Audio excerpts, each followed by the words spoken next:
Hello beautiful soul! Welcome back to my channel. This is May Chang Amir from Japan, Kabayan Gemini. This reading is for you. Tingnan natin na iyong January 11 to 17, 2026. Maraming salamat muna sa mga subscriber, new subscriber, cross-watcher, at mga bagong pasok dyan. Welcome na welcome kayo sa bahay ni Ate Aimee. Salamat din sa nakataba ng puso niyo mga comments at sa mga nagpa-personal reading. Marami pong salamat.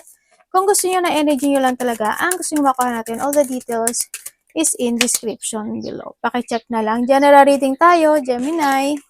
General reading. Kunin mo lang ang sayo at itapon ang hindi sayo. Maaring vice versa, energy mo, energy ng person mo, energy ng malapit sa puso mo, nangyayari, or mangyayari pala. Use your own intuition, lawakan nyo ang inyong isipan, ano man ang gender mo, ano man ang edad mo. Wala sa baraha ang kapalaran ng tao, nasa inyo pa rin ito. Gawin yung guide, yung mga warning na pwedeng lumabas sa baraha. Hindi yung negative, it's a warning para magkaroon kayo ng idea, no? Kung ano mga bagay na need to aware, change of decision, or mga bagay na magpakuha ng idea na makakatulong sa inyo. Pero kung gusto nyo na positive reading lang, ang gusto nyo marinig, hindi itong channel na ito ang para sa inyo. Okay, nandito ka sa sitwasyon mo na marami ka, kumbaga na, ang dami mong iniisip actually, no? Maraming tumatakbo sa isipan mo. Maaring nahandun ka rin sa point na may mga iniilusyon ka, o nagkakaroon ka ng mga feeling emotions, or reflection from the past, pwedeng ganun. Or may mga bagay ka lang talaga na pinag-iisipan to success sa iba sa inyo. You're patiently waiting with something. Nandun ka sa point na yun. Nandito ka rin sa point mo na mas more ka rin nag-thinking about sa sarili mo, or na may mga bagay o sitwasyon na you still holding, no? Na may mga bagay na nahandun ka sa point na yun. Nakikita ko naman na nagbibigay ka ng pagpupursige or pagtitiyaga in some aspect of your life, na may mga bagay ka rin na ginagawa na either nagsisiyasat ka o may sinisiyasat ka. Maaaring may mga paghahanap ng mga bagay-bagay na katotohanan, anong ganito bang gawin, ito ba, ganun ba, dapat ba, ganito. You are something in a part of, sa sitwasyon ka na parang you want to recover, or nire-recover mo, or nagre-recover ka from a difficult situations in life. Pwedeng ganun, ano, sa iba sa inyo. Nagkakaroon ng mga reminiscing from the past. Ang nakikita ko sa iyo dito, maaring mga dati mong kasama sa trabaho, kaibigan, karelasyon, kung may anak ka, or someone from the past. Pwedeng ganun, you're reminiscing or revisiting the past situation in life, or maybe you're missing may mga namimiss ka sa iba sa inyo, pwedeng gano'n, ano? Yan, baka may naaalala ka na namimiss mo, kamusta na kaya siya, ganito, gano'n, pwedeng gano'n sa iba sa inyo. Yung iba sa inyo is meron daw kayong hinihintay. Yan, may mga paghihintay.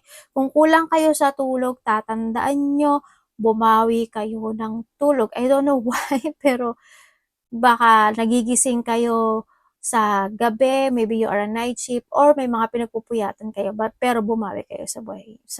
Bumawi kayo ng tulog, ha, hanggat maaari. Kailangan nyo rin kasi dito ng self-care. May mga sitwasyon na maaaring magkakaroon ng mga hindi pagkakaunawaan kung sino man sa aspeto ng buhay mo to, kaibigan, karelasyon, kapatid, kung sino man yan, magulang man yan, yan.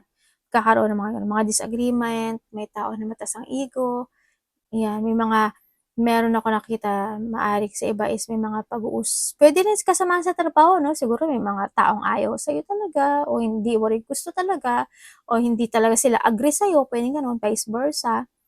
Yan, sa iba sa inyo.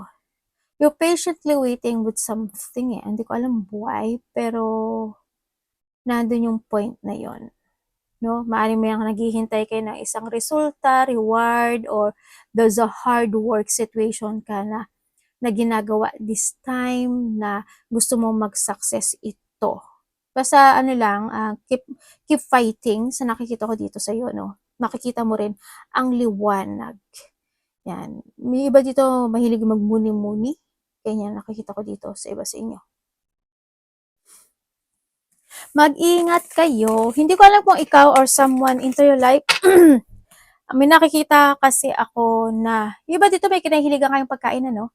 Yan, maybe may mga kinahiligan kang pagkain, or mas nagpo-focus ka na to your health issue or kinakailangan, di ba?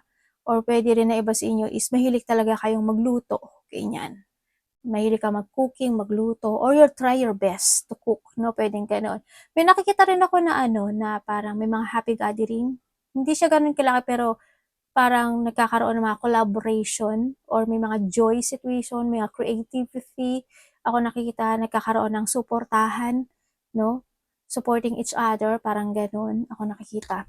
Mag-ingat kayo yung mga sumasakatan tiyan o may tao na may masakatan tiyan. Maaring sumakit na noon, maaring babalik muli ngayon o may mga pananakit ng tiyan. Aba, puro tao to Ano ba to? 25, 26, 28, 29, and 12. Okay. Meron kang Leo, Libra, Gemini, and Capricorn. Okay, in some aspect of your life, there's a delay, no? There's a delay situation ako na nakikita sa iyo. May iba sa'yo mahilig sa kape. Yun. And then also, magkakaroon ka ng quarrel, questioning sa isang lalaki or sa isang babae. Pwedeng isa ka dyan. Pwedeng ganun. So, nakikita ko dito. And then also, may mga, I don't know why, pero may konting anxiety, pagkabalisa, ako na nakikita sa iyo. Or pwede naman din na may tao na makikipag-usap ka na medyo pagkaka-anxiety ka sa kanya, pwede ganun. Or konting problem na iisipin sa iba sa inyo, no? Yung mga small problem. And then also, may excitement naman kahit papaano. No? May mga excitement at may mga tao na chismis. Ibig sabihin, either ikaw pinag-uusapan or ikaw nakikisaw-saw doon. Pwede ganun. Yan, yung mga chismis situation or pinag-uusapan ka sa nakikita ko sa iyo dito. And then also is maaring iba sa inyo is either nag-aaral or o may mga pag-aaralan kayo, parang ganun, or nandun yung point na parang may mga sinisiyasat ka talaga or you're researching or maybe your thirst of knowledge, pwedeng ganun, or nag-research ka, may mga bagay ka na gusto pang malaman, may taong may sikreto pwedeng ganun, na andun din yung basta mahilig ka sa sa discovery, parang may mga dinidiscover ka na situation into your life, no?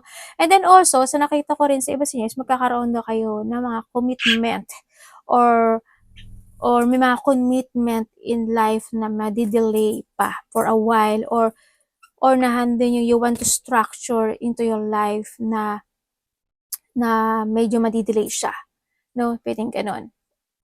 Kung ano mang delay yan, madidelay, i-delay, o madidelay, ganyan. Or andun din yung may mga challenge ako nakikita sa iyo. There's a promises. I don't know why. Maybe there's a promises sa sarili mo. Pwedeng gano'n kasi you look to the future na rin sa iba sa inyo.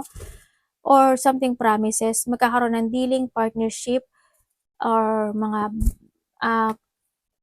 contract situation. Pwede may mga pag-uusapan related doon, dealing, or may makapag-deal sa'yo.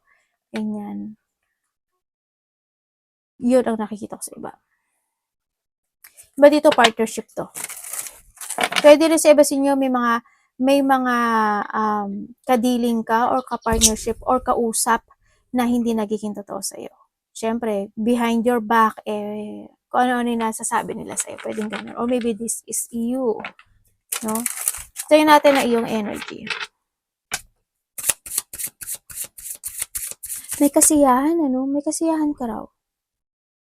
May mararamdaman ka daw kasiyahan or may mga papuri, romance, love, and money is coming also. Hindi siya ganun kalaki pero maybe you are thinking.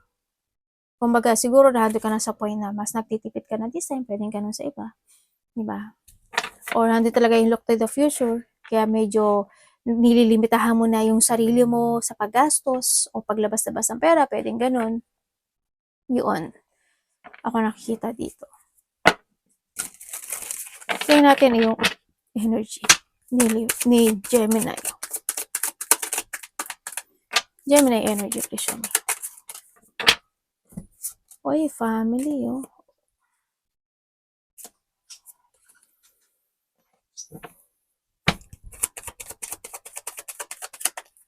Your energy. Wow! 10 and 10. Ano ba yun? Ba't gano'n? 10 and 10 and 10. Galileo. Okay, andito ka na sa point ng buhay mo na you are more on thinking about happiness in life, about your family, thinking about your abundance, your wealth, your prosperity. Yan, nandun ka na sa point na yun, ano, ang galing naman. 'Di ba? Mas more kang nagiging ano ngayon, thinking about the future. Kaya nandun ka sa point na yun. Nagiging very responsible ka na this time. Yung energy mo is very confident. At andin yung mga, ano ba to, yung nagiging good yung relationship mo with someone. Siyempre, hindi naman lahat natin masasabi yun kasi may chismis nga, di ba? Yan. Pero nandun ka sa point na mas kinakausap mo talaga yung mga tao na very loyal, very stable, and supportive sa'yo. Nandun ka sa point na yun. You are more on thinking about the future and to your family and to your happiness this time. So nakikita ko sa'yo dito, you're creating something na nagbibigay ka, nandun ka sa point na you're creating something na nagbibigay ka talaga ng effort doon. Nandun ko sa point na yun, this time.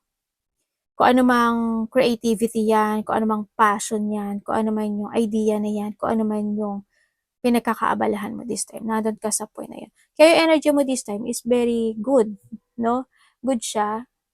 Good relationship with someone, and then also andun dito rin yung mga marunong ka rin kasi ano 'no, basta yung mahusay kayong makitungo, very creative thinking yung energy mo sa akin sa nakikita ko dito. And then you are more on sa iba sa inyo naman is you are more on aware to of feelings when it comes to your family, to your relationship, or sa mga tao or someone's who's valuing you at saka mga tao na nagiging loyal talaga sa'yo or nandun sa point na yun or maybe na you are loyal or committed to your stability this time sa iba sa inyo. Iba dito ano, mahilig kayo magmuni-muni, no? Yan. Sincere kayo ngayon this time sa mga ginagawa nyo. No? Nandun yung sincerity. At medyo nagiging wise ang iba sa inyo. Anong parating kay Gemini? Parating po kay Gemini. Teka nga, hindi ko makuha. Baka bumaksak lahat. Parating kay Gemini. Ay! Sorry, hindi yan Ang kapal niyan, pag binasa ko yan, bukas pa tayo matatapos. Ha? Hinahinay lang. Hindi, ang laki kasi. Parating po kay Gemini. Please show me.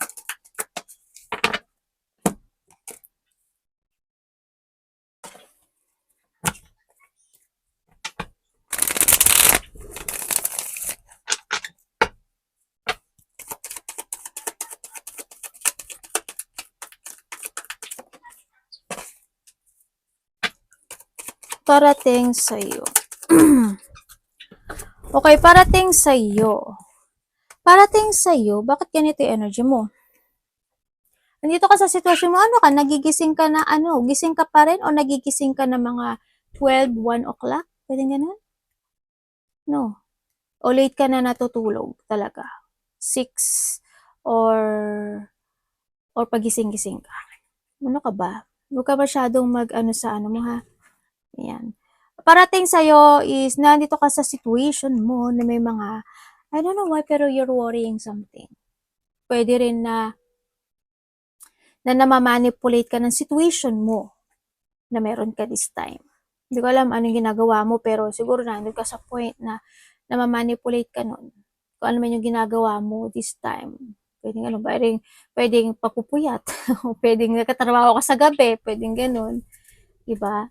Or kung ano man yung mga ginagawa mo this time na mahalaga sa'yo. Yan. And then also parating sa'yo is makaka-receive ka daw ng blessing. Malaki man o maliit. Ganyan. Or pera or gift. Or maybe ikaw ang magbibigay nito. And also parating sa'yo is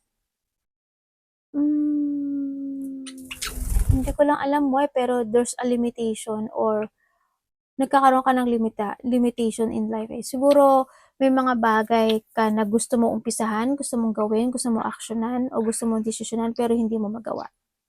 Maaring ito is nag-aalala ka rin. Siguro iniisip mo na magiging good ba, magsasucess ba, magiging okay ba yung result, pwedeng ganon. Pwedeng you're searching for or you look into a new directions in life, pwedeng ganun, naroon ka sa point na yun. Parating sa'yo may mga pananakit, pwedeng mananakit ng mga batok mo, likod mo, balakang mo, bandang likod. Yan, pwedeng ganun, no? And then also, mag-ingat ka na lang sa mga tao na nakakausap mo, no? Sa nakikita ko dito, or maybe this is you rin, kasi hindi naman din lahat talaga magiging okay para sa'yo. Kasi dito sa sitwasyon mo, is may nakikita ako na tao na may nangliling lang, mangliling lang, o may pangliling lang. Pwedeng ikaw rin ito, or someone into your life.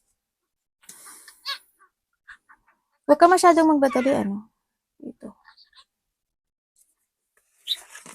May tao na nagkakaroon siya na ano, no? Baka ikaw to, no? Medyo may konting, basta may parang strategic. Hindi mo mapapansin eh. Hindi ko alam, sana hoping hindi ikaw. Pero hindi mo siya mapapansin na parang may ginagawa siyang hindi maganda pagdating sa'yo. Or maybe nararamdaman mo na rin. Nasa'yo na rin din yun. May tao na may hidden potential. Hoping hindi ikaw ito. Ano dapat iwasan ni Gemini? Ba, lumabas ah.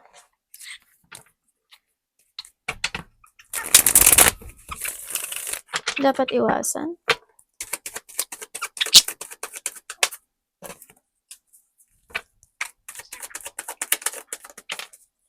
Okay, dapat mong iwasan. May papasok na pera sa'yo. Basta may darating na valuable things into your life. Pwede rin na ano, bagong trabaho, o kaya another message mo na bagong trabaho, or mga bagong opportunity na darating sa'yo. Or yung iba sa inyo is pwedeng section 1, mapunta ka section 2, pwedeng ganun. Or pang umaga, mapunta ka pang gabi, pang-tanghali, pwedeng ganun. Or pwede rin na isang linggo ka dito, isang linggo ka dyan. May mga ganun. Okay, ang nakikita sa'yo dapat mong iwasan. Iwasan mo yung umiwas ka sa matatalim na bagay. Yan, iwasan mo, no? Umiwas ka sa matatalas na salita, umiwas ka. Or ikaw din, mag-ingat ka sa mga salita mo, no? Sa mga bibigkasin mo or sa mga decision making mo. Ganyan. O yung mga tao na sinungaling, mapanding lang, gusto ng conflict, hindi ka, alam ko naman na hindi ka pala away.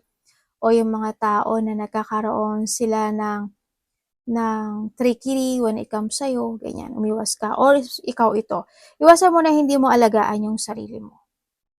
No? Kung may mga bagay o sitwasyon na kailangan na ikat, and syempre, iwasan mo na hindi ka mag-focus to your goal. Basta, any situation in life, mahirap man o madali, or kailangan kasi you need to sacrifice din kasi you need to keep moving to reach your goal. Huwag kang hihinto.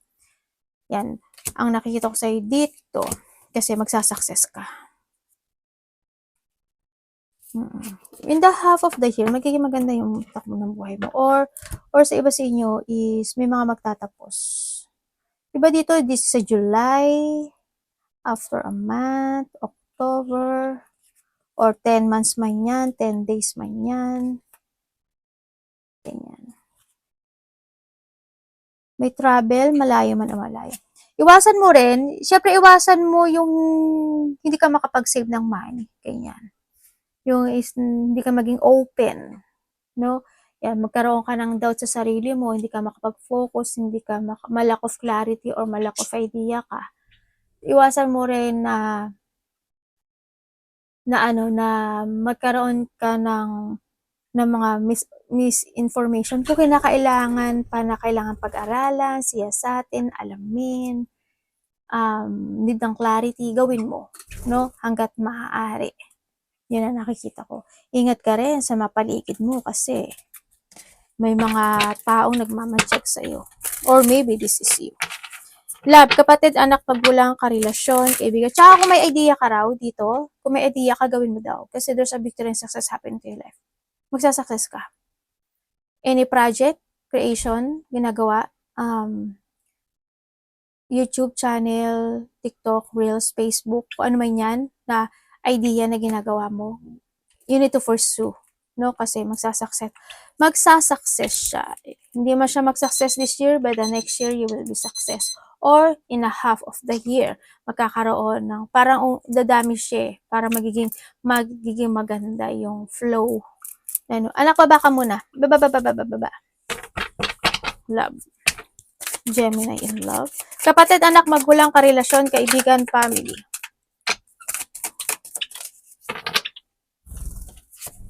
Ano dyan? Ay, galing mo, ace.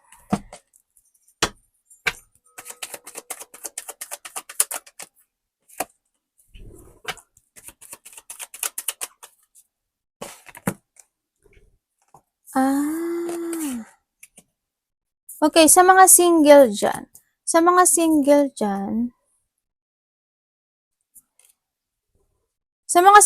maaring may kaibigan ka. Ay, wala. Sa mga single dyan, maaring may kaibigan ka o nakakausap mo na, no? Maybe makilala mo sa internet o nakakausap mo na tong tao na to na parating sa'yo. But you need to be very careful. Kasi medyo hindi maganda yung energy niya. Devil. Pwedeng itong tao na to is may bad habit or pwede rin na itong tao na to hindi lang ikaw ang kanyang kausap. Baka maalagay ka sa third party relationship. Kawawa ka naman. Mag-trust ka lang sa intuition mo. No? But you need to be aware, sabi dito ng angels mo. Okay, kung kayo naman is nagkahiwalay nitong tao na to, oo, nagkaroon na kasi ng pagkakating, no? Ang ibig sabihin, biglaan lang din no? Siguro, ang bilis ng pangyayari, nangyari dito sa relationship na to, or nahandun talaga yung pag-alis ng isa. Pero ang nakikita ko dito is magkakaroon ng reconciliation or pwede rin na nag-iisip siya na gusto kanya kausapin or maybe this is you. Kasi isa sa inyo is still trapped and stuck in this relationship.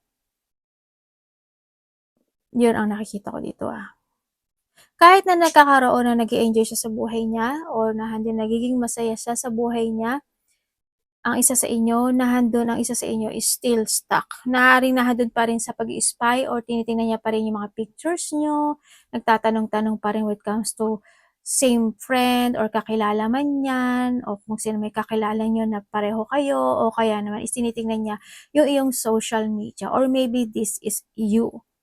Yun ang nakikita ko dito. O kasi nahatak pa siya gusto niya ng pagsasaayos o magkaroon ng pagsasaayos. Medyo magulo kasi, no? Magulo yung sitwasyon. As in, ang gulo, ang gulo-gulo talaga. No?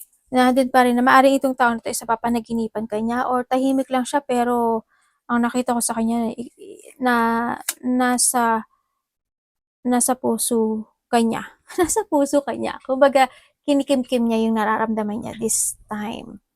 Yun na nakikita ko dito. Parang may nagtapos sa kanya.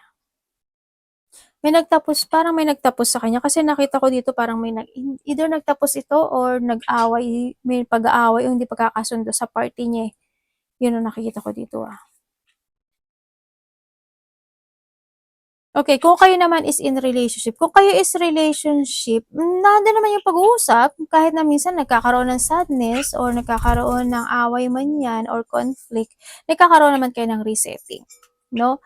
You enjoy your life, you're supporting each other, andun yung love. Yun nga lang minsan, may mga blockage pagdating dito sa relasyon. Hindi ko alam why, pero there's a blockage ako nakikita. Pwede rin na na isa sa inyo is may mga bad habit o kaya naman isa sa inyo is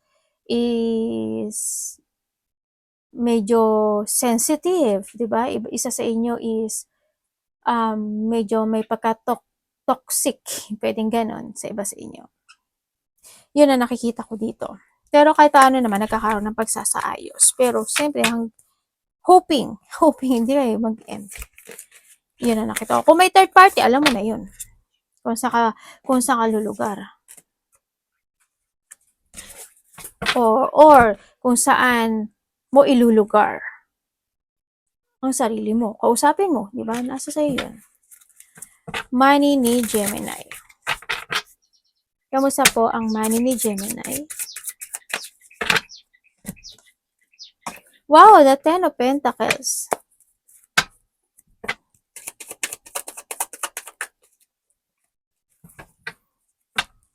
Ay, ano ba?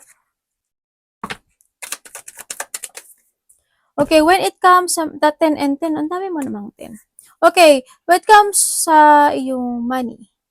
Sa money mo, okay naman. Ako nakita. Hindi ko lang alam kung kasi may mga pag-uusap din ako na nakikita sa money, no? Hindi ko alam kung may tao na nagbibigay ng suporta sa'yo pagdating sa money mo or you give your support with someone when it comes sa money. Sa money mo, magiging maganda naman yung flow niya sa nakikita ko dito. Yun nga lang, sometimes may konting hindi ko alam why, pero there's a disappointment ako na nakikita sa'yo. Siguro, mas more ka kasi nag-iisip na mapalago lalo yung pera mo. Kasi magiging maganda siya. Oh. There's a material success ako nakikita, wealth, prosperity. Yun na nakikita ko sa dito. Or maybe naman na halimbawa is nandun ka sa point na may mga bagay na parang hindi pa ganun kasapat. Pwede halimbawa may gusto kang bilhin, may gusto kang gawin, or may gusto kang desisyonan pagdating sa pera mo, pero nagiging napapalaisip ka na ano pa dapat mong gawin para mas maging okay or mas maging abundance or mas pumasok pa yung kaperahan mo, pwedeng gano'n sa iba sa inyo. Nasa pagsisiyasat ka rin or nahandun yung you still in a recovery situation pagdating sa pera mo, pwedeng gano'n, ano?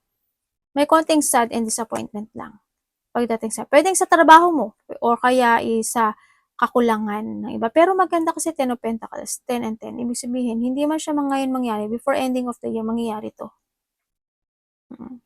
Pagdating naman sa mga mga collaboration din naman ako, may mga partnership, may mga dealing ako na nakikita dito. Or you need to deal yourself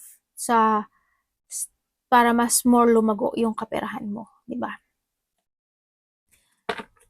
Pero may mga fortunate outcome. Before ending of mangyayari to? 2026. Advice, Gemini.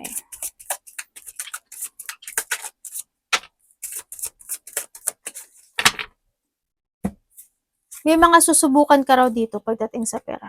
Hindi ko alam mo, siguro, kung may trabaho ka na, may tatrabahuhin ka pa, o kaya naman may mga idea ka na may isip para magkapera. Pwedeng ganun.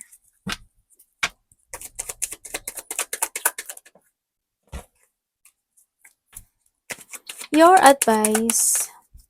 Okay, pagdating naman sa advice. Pagdating sa advice, mag-focus ka lang. Tama yung ginagawa mo this time. Focus ka lang sa mga bagong plano mo sa buhay. Be adventurous. And give an effort and hard work sa mga bagay na you want to success, sa mga bagay na you want to improve. But sinasabi niya dito, don't rush, no? Huwag kang magmadali. No, slowly but surely ang sinasabi rin dito, no? Try to evaluate yung mga bagay o sitwasyon sa buhay mo. Maaari iba sa inyo may mga business kayo, malaki man o maliit yan, or there's a leadership situation ako na nakikita ko sa iyo, no? Pwedeng ganun. And be patient lang. Patient, focus, and commit. No? Kailangan sa'yo is lakas din ng loob. No? And basta action. Mag-action ka talaga as in. Be grounded and be practical and try to progress any situation in life. Kasi magiging magnetic ka naman eh. Magnetic naman yung energy na nakita ko dito. No? Kasi iba sa inyo is marami kayong gagawin na mga multitask this time and mga multiple priorities is coming. Ano? Baka magiging busy yung iba sa inyo. Basta tatandaan mo palagi, slowly but surely. Hindi lahat is kailangang minamadali. No? Lahat dyan, hindi kailangang madaliin. But you need take a risk ka. Many risk, many chances of growth, syempre, di ba, no? And magplano ka. Maglabas ka, baka makakita ka ng mga idea doon. May mga outgoing situation din ako. No? Be playful and be creative din ang nakikita ko sa dito, no? Yan. Yun ang nakikita ko sa iyo. Arigato, namaste, God bless.